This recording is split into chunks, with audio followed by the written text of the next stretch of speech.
కృష్ణా జిల్లా బాపులపాడు మండలం కానుమోలు వద్ద ఆదివారం తెల్లవారుజామున భారీ రోడ్డు ప్రమాదం సంభవించింది. ఉయ్యూరు డిపోకు చెందిన ఆర్టీసీ బస్సు సుమారు 30 మంది ప్రయాణికులతో ఏలూరు వైపు వెళ్తుండగా దట్టమైన పొగమంచు కారణంగా రోడ్డు సరిగా కనిపించక ఎదురుగా వస్తున్న లారీని బలంగా ఢీకొట్టింది.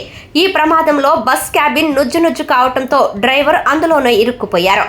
స్థానికులు, పోలీసులు తీవ్రంగా శ్రమించి డ్రైవర్ను బయటకు తీశారు.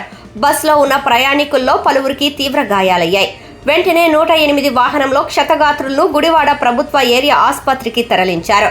పొగమంచు వల్ల విజిబిలిటీ సున్నాకి పడిపోవటమే ఈ ప్రమాదానికి ప్రధాన కారణమని ప్రయాణికులు తెలిపారు. పోలీసులు కేసు నమోదు చేసి దర్యాప్తు చేపట్టారు. బస్సులో ఎంతమంది ఉన్నారు మొత్తం? నీకేం దెబ్బలు తగిలినాయా?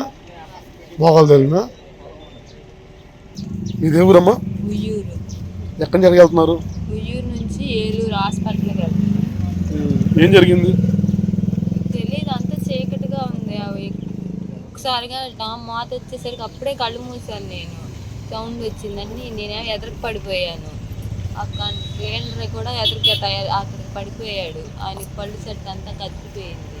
ఆయన ఏమో అక్కడ దిక్కుపోయాడు డ్రైవర్. ఆ యజమాని బాగా తగ్గింది. మొత్తం ఎంతమంది తగిలింటమ్మా దెబ్బలు? చాలా మంది, మహా అయితే ఒక 2-3 తప్ప అందరికీ తగ్గింది. చిన్న పిల్లలు కాళ్ళకి తగలేదు, పిల్లలు కాటికి చేతులు అందరికీ ఇలా మోకాళ్ళు గుద్దుకుని తల తగిలి సీట్లు తగిలి